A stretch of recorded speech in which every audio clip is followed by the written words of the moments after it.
Today we're making the last two flowers in Grandmother's garden quilt, the Canterbury Bells and the Tulips, and they're both easy to do. Now these are the original newspaper patterns. This is the Canterbury Bells and the Tulips. They appeared in the Salt Lake Tribune in 1928 as part of the Nancy Page Club. Canterbury bells are sometimes called bluebells. Nancy suggested using a pale lavender, and that's exactly the color that the maker used in our original quilt. It's just gotten a little faded, however. Well, you know, it is about 70 years old. It is getting old. Yeah. Well, the Nancy Page lady said, notice the merry little fling that the bells have. Oh, they do have that fling. You can just hear them ringing. And I also love the calico fabric that the quilt maker used in the tulips. Nancy's group said the tulip block was the gayest and the prettiest of all the flowers. It's interesting how words have changed through the years. They have. Well, you know, the Canterbury Bell is also called the bellflower. And let me quiz you. You remember there's another flower in our quilt that's a bellflower. That's the harebell. Good. Now, they grow in tall stalks, almost 1.5 to 3 feet tall. Very tall. They are big, and they come in different colors, shades of blues and lavenders, and even pink or white. Perfect. Yeah, now for our quilt, we selected the shades of lavender, and there's 6 little bells with the little yellow French knots really set them off so that you can almost hear those bells ringing. And then next to it, we have the tulip block. There are 3 different flowers, 3 different colors. The yellow tulip is the flat version. It has only 1 piece. And then the red and the purple tulips have 2 parts, making them dimensional. Beautiful. And you know, the tulips come in more colors than any other flower. Here's a field of tulips. This is perhaps where we cut the flowers in our basket. It has the same colors. It has the red, the yellow, and the purple. And then you can actually work with a color wheel. When planting your tulip bulbs, here's something from the Birds in Bloom magazine, and you can see suggestions for planting your bulbs. If you want to do a triad, you could use the blue, the red, and the yellow, or you could do complements, our 2 colors that are opposites on the color wheel, yellow and purple being a perfect example, and it creates a very intense contrast, very, very brilliant. Or for a softer effect, you can use a monochromatic color theme, such as the red family combining the white, the pink, the red, and the burgundy. Interesting. So the tulip bulbs are just nature's paint box. Well, the word tulip means turban for its distinct shape, or perhaps because the Turks wore tulips in their turbans over 1,000 years ago. How funny. I'd like to see that today. That's a funny sight. Well, the Nancy Page ladies mentioned tulip mania. That was a really wild time in the 1600s when a single tulip bulb could be traded for $1,500. Well, during that time, when the bulb was traded for the following, just one bulb brought 2 loads of wheat, 4 loads of rye, 4 fat oxen, 8 fat swine, 12 sheep, 2 hogsheads of wine, 4 barrels of beer, 2 barrels of butter, 100 pounds of cheese, a marriage bed with linen, and a wagon to haul it all away. What a story. Was that from just one bulb? One bulb. Well, I'm crazy for tulips, but that's insane. Oh, it is. So shall we plant tulip bulbs, or do you want to make a quilt? Make a quilt. Sounds good. Patty, did you know that another name for Canterbury Bells is cup and saucer? That's cute. I think it's because of the shape. It's like a bell. No, like a cup. Oh, like a cup. Oh, It's the shape, of oh, course. upside down. Okay. It's the shape, and the shape is so cute. It has that merry little fling to it. But here are the fabrics that we have all lined up, and it's easy to do because you just take that shape and trace them on the fusible interfacing. Start out with a piece of dark lavender, trace 3 bell shapes on that piece. The second piece is the medium lavender, 2 pieces on that one, and oh, we're working our way down. The last one, dark blue, only 1 shape, and each time all you need to do is just sew on that line, trim it, turn it, and then how about some stuffing just to make them nice and full. Put some stuffing in there. Now the leaves, there's 2 of them. You need to have a pieced leaf, and you just go ahead and seam those 2 pieces together. Press the seam open, line up that dash line. Oh, you know this, how to go on. And then you need to have a fusible leaf as well. Now the last piece is just a little bit tricky because it's the bottom, just to add some dimension. Now each person should just have 1 bottom, but we have 6 in a row right here. And you just line up with the dark purple, sew on the line, and then this dash line right here means that you're supposed to cut it in half. Actually, I think it looks like a dog bone. What do you think, Pat? A purple dog bone. A purple dog bone. So is it grape flavored or what? Yep, oh, dogs go for these. So you just take the bottom piece, cut it right on that dash line. Get ready, Pat, because it is your turn. Okay, oh, now, good. why don't you just go ahead, take the bottoms, the 2 leaves, and they are coming. Thank you. Your way. Okay, I'm going to line up this handle with this handle. Stems in place already. Yeah, and then I can see through the fabric. You're lucky. Yeah, I'm going to place the little bottom first. Wait till you get 53.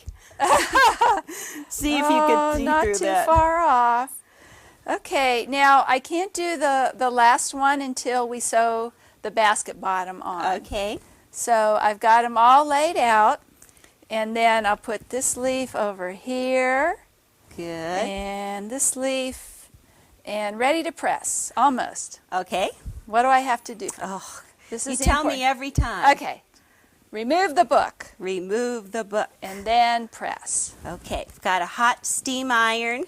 Good to just use steam and just go up and down. Ooh, and do not move those pieces. Okay. That is good. Oh, it's stuck already. Now you're going to flip it over? I will do that. Okay, Press. 1 more press. Okay. Good. So while she finishes that up, I'm just going to get my pieced basket ready. Now, this is the bottom part of the basket right here, and it has these funny side pieces sticking out. I just wanted to show you how to square that off.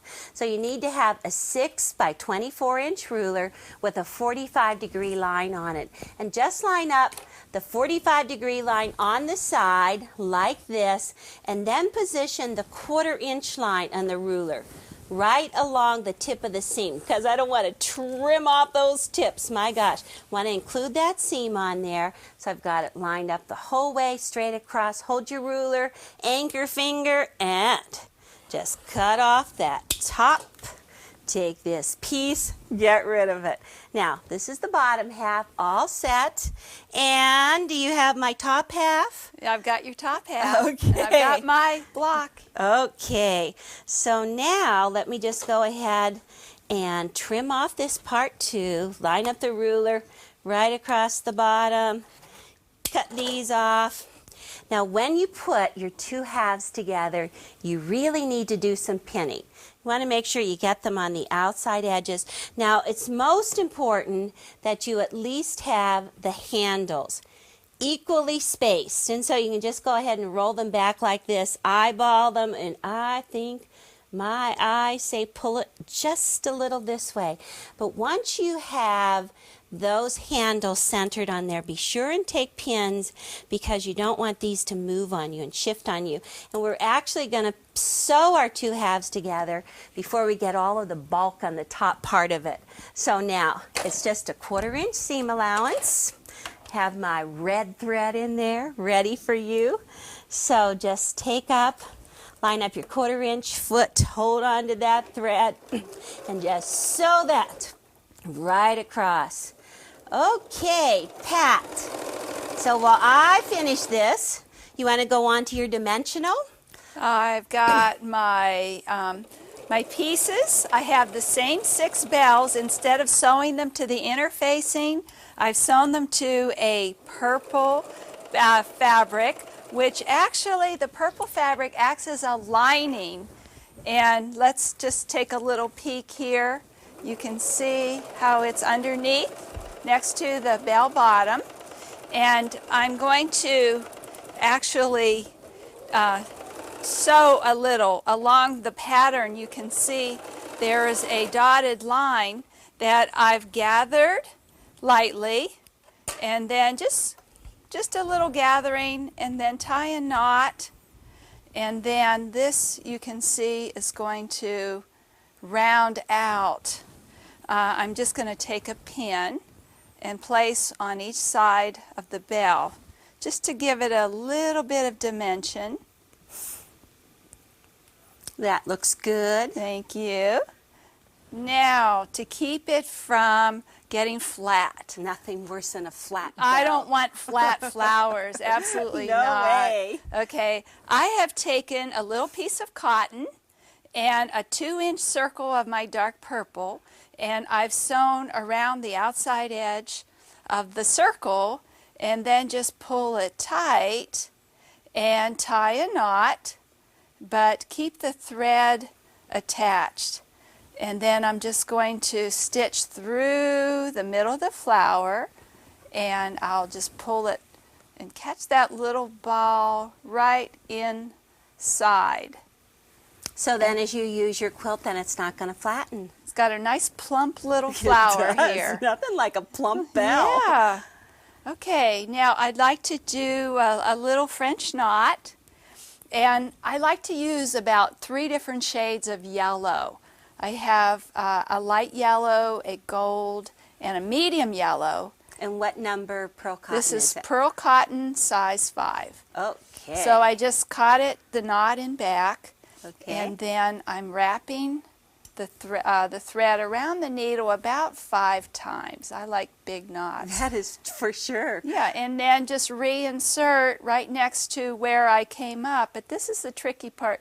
As you're pushing the needle in, you want to hold tight with my left hand so that it will make a nice tight knot. And I finished my knot. All right. Did and you then there's just one more hand stitching on there to connect the bells to the stem. Yeah, you can do a little stem stitch or a back stitch just to give it a little stem. And Perfect. Thank And you. I finished my basket. well, let me see. So now could Oh, you press I the can last press. seam, and then Yeah. I'm going to square it up. Okay. So now she's just going to press. Do you like to press from the wrong side or the right Doesn't. side? Oh, I can do it either Just way. if you go in from the wrong side, I'm then, very talented. you are, especially with that iron. So if you do it on the right side, you're just pressing down against that Okay. seam, and the seam Oh. is behind the Basket. Oh, your basket is so pretty. Isn't it beautiful? That gold and yellow are complementary colors. Oh, do you want me to put your other little bell bottom on? Oh, okay. I forgot my bottoms. Nothing like lost your forgetting your bottoms. bottoms. You can just go ahead and stick them on there. Okay, we'll just stick them on here. Doing this from memory since I don't have the book here. That'll be great. Okay. Okay. If it doesn't work, we'll just unstick it. Certainly. And you can just peel it off. You can peel and it just off put it if- back down. If you don't like it, Okay, now I want to square this up, and it is best if you square it up to the same size, preferably 12.5 inches. But I'm just going to take and turn the basket so that it's basically upside down, and take my 12.5 inch square up ruler. There are a number of places that you really need to watch right now, because when you put it down, you want to make sure that you have your 1/4 inch seam right up against the feet of the basket on this spot, and then also over here. Ooh, this is looking good, Pat. Terrific. Now, once you've got your 1/4 inch out here, then you want to also make sure that the very corners of the ruler are hitting right on the seam, and this is perfect. This is a good one. This one, I will not have to hang it high and keep it moving. Hallelujah. Okay, so then once you've got that all lined up, very carefully hold it in the center. Hold your cutter in your ruler and your cutter in the center. Trim up two sides. Just take the bottom, see the seam allowance right along there. It's perfect for that next row of stitching. And then just turn it around. Once again now, match the corners of the ruler right out here on the seam. It's looking good. And just a tiny bit to trim off. And that's all you have to do to square up the block. Now I want to show you how to put the Canterbury Bells in place. Let's just start out right here. Oh, we'll get the dark lavender right up at the top and just place it so that you just see just a little shadow of that bottom there. Let's move along, mix up the colors, and you want to just line them up on the stem. Let's see if I can get a blue one right here. Oh, looking good. Just a touch right along there.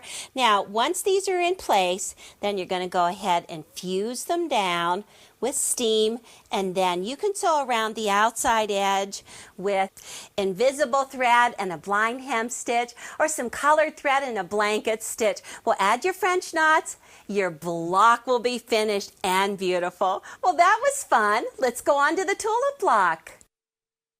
I made a 4-block tulip quilt with an easy basket, and I just love all of the bright colors. You used the triad from the color wheel. I know, and I love it. And I finished off the tulips with the blanket stitch and colored thread. And also, look at those tulips, Pat.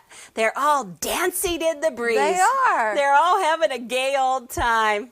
Well, I made this quilt for my birthday, for July 3rd birthday. I thought it would be bright and colorful and fun.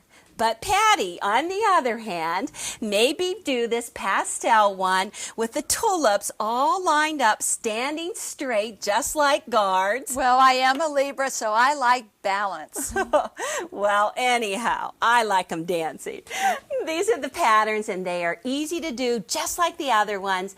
This is the red tulip. Fusible interfacing, sew on the line, trim and turn. But on the dimensional one, the purple one, you can see on the dimensional there's an extra piece. You just go ahead, trace your template on 2 pieces of fabric right sides together, sew on the line, trim and turn, and then this little extra piece is going to go right on the top, and Pat will show you how to finish that one off.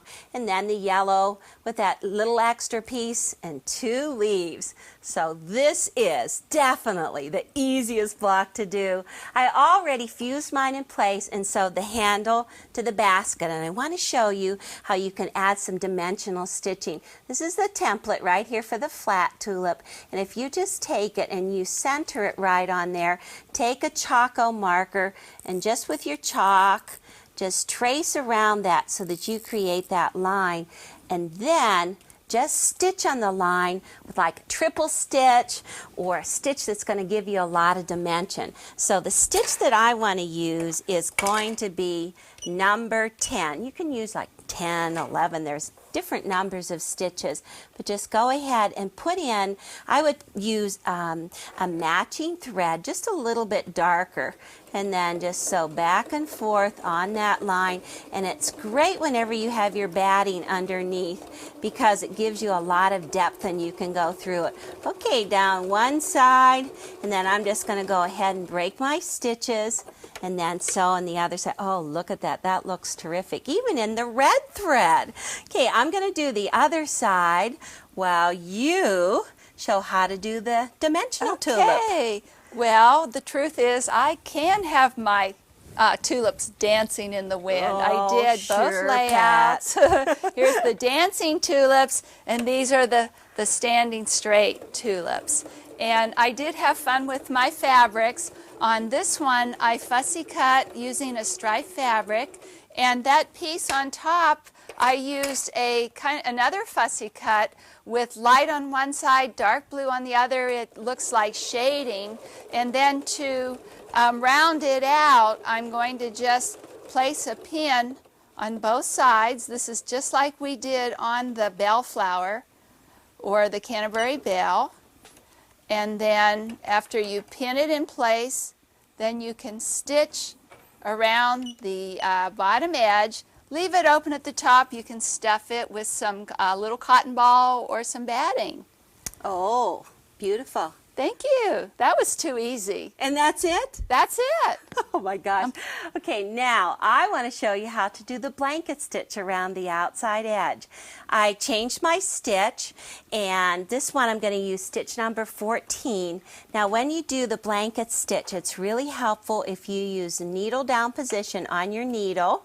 And you want the straight stitch to go back and forth on the outside edge and then take a bite in. So let's go ahead and try.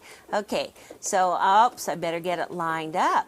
Back and forth, and then take a bite. Back and forth, take a bite. Okay, so I'm just going to go back and forth, and I'm coming right into the point right here. And the best thing to know when you are ready to take a pivot at the point is that your needle needs to be in on the outside edge. It needs to be in the fabric on the outside edge every time you take a pivot. So now I'm just going to raise the presser foot and turn the corner, and now I'm just going to head down the other side. Okay, if you use your stiletto to go ahead and help you out, just push that back in there and just really learn your stitches. Okay, now I'm going.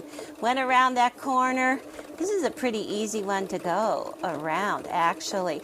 Now also, if you have a little bit of interfacing, okay, I'm on the outside edge. Oh, it's just like I want to use my tongue just to kind of hold that in place. Okay, so make sure you always pivot with your needle on the outside edge. And if you need to turn under your interfacing, go ahead and use your stiletto to use that to push back under as well. Back and forth, take a bite. All right, so let's see, looking good right around the outside edge. There's a triple stitch going right down through there. Well, I think, Patty, that this is definitely the gayest and the prettiest block of all. Well said, Nancy Page. Well, we have all of the flowers done. We have all 20 flowers made. Now, the next time that we get together, I'm going to show you how to cut your solid squares, your side and corner triangles. Then we'll add some sawtooth border and set that whole quilt together.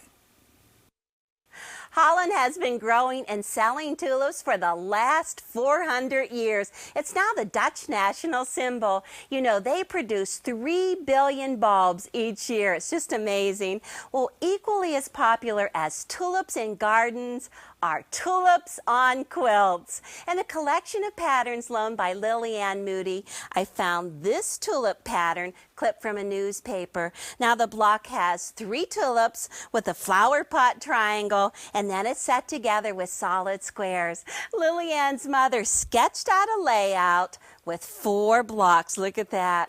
Well, in the Encyclopedia of Appliqué by Barbara Brackman, I found this may be a Nancy Cabot pattern that appeared in the Chicago Tribune. This one is very similar with the same bright, beautiful colors in it. It's wonderful. Well, Bonnie Pele learned me her grandmother's quilt made from this very pattern. Now there's 3 tulips per block and all in these beautiful solid colors. And there's just one appliqué leaf, a very large stem. And then I just love the way she quilted that same design in the solid pink square. And then notice that the calico in the triangle is just pulled right out into the border. It's just so refreshing. Well, the quilt was made by Jenny Blue. She lived in Lodi, California. Bonnie told me some wonderful stories about her grandmother, including how Bonnie slept on a feather bed under the trees while she visited. Bonnie recalled her outhouse and how her grandma with a big stick would go hitting the seats just in case spiders were there. Well, there wasn't a hobo that went by that Jenny didn't feed. And it's very special to Bonnie that she now has her quilt. Well, tulips are loved for their vivid colors, their beautiful shape, and for their heralding of spring. So you enjoy making your flowers today.